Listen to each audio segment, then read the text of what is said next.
পাকিস্তান ভারতের সাথে কোনো যুদ্ধে জড়ানো উচিত না, কেননা পাকিস্তান যুদ্ধে জড়িয়ে তাদের হারাচ্ছে তাদের বেলুচিস্তান। কিন্তু কিভাবে 1971 সালে যেরকম ইন্দিরা গান্ধী বাংলাদেশকে ভাগ করে, বাংলাদেশ পাকিস্তান থেকে ভাগ করে বাংলাদেশ নামে রাষ্ট্র গঠিত হয়েছিল, এখন কি মোদিকে আবার বেলুচিস্তানকে ভাগ করতে চাইতেছে পাকিস্তান থেকে? হতেও পারে, আবার নাও হতে পারে। তো দেখা যাক সম্পূর্ণ ভিডিওটি। আসসালামু আলাইকুম, সবাই বেশি ভালো আছেন, আমি অনেক বেশি ভালো আছি।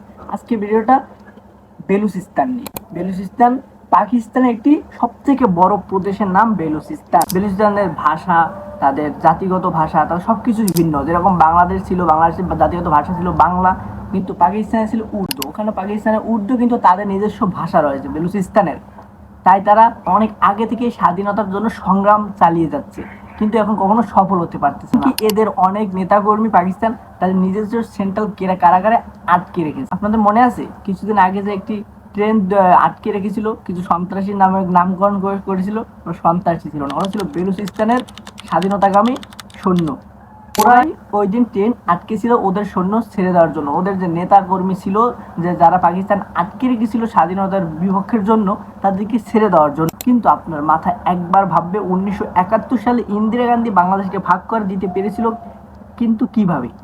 ওটা ছিল পাকিস্তানের থেকে অনেক দূরে। পাকিস্তান ভারতের পর তারপর বাংলাদেশে এড়িয়েছিল।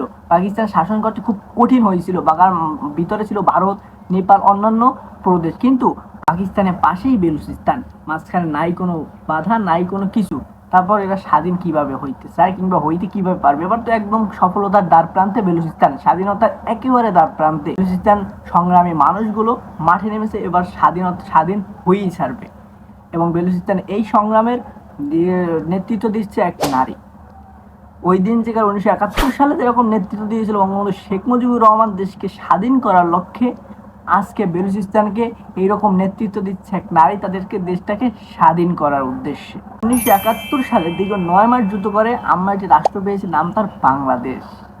এবং এটি ইন্দিরা গান্ধী সহ ভারত কিভাবে ভারত তাদের সৈন্য সামর্থ্য, তাদের খাদ্য, গোলা বারুদ দিয়ে আমাদের সাহায্য করেছিল এই যুদ্ধের জন্য। এমনকি এই যুদ্ধে তাদের সৈন্য মারা গিয়েছিল 20,000, তাদের সৈন্য মারা গিয়েছিল।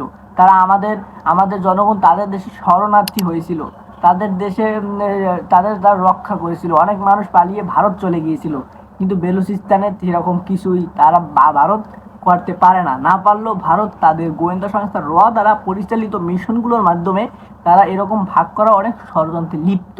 কেননা পাকিস্তান যখনই ভারতের সাথে যুদ্ধে জড়ায় না কেন, তখনই তাদের একটি ক্ষতি হবে। 1971 সালে যখন ভারতের সাথে ওই যুদ্ধ হয়েছিল, বিমান যুদ্ধ থেকে শুরু করে অনেক যুদ্ধ হয়েছিল, তখন ভারত ভাগ করে এমনিতেই দিয়েছিল।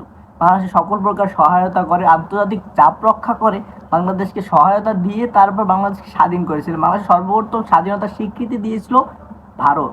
আপনাদের মনে আছে সে আগরতলা মামলার কথা? বঙ্গবন্ধু যেদিন ভারতে গিয়ে ষড়যন্ত্র করেছিল, বাংলাদেশ স্বাধীন করার একটি চিন্তা ভাবনা করেছিল, তখন তার নামে একটি মামলা করে দিয়েছিল।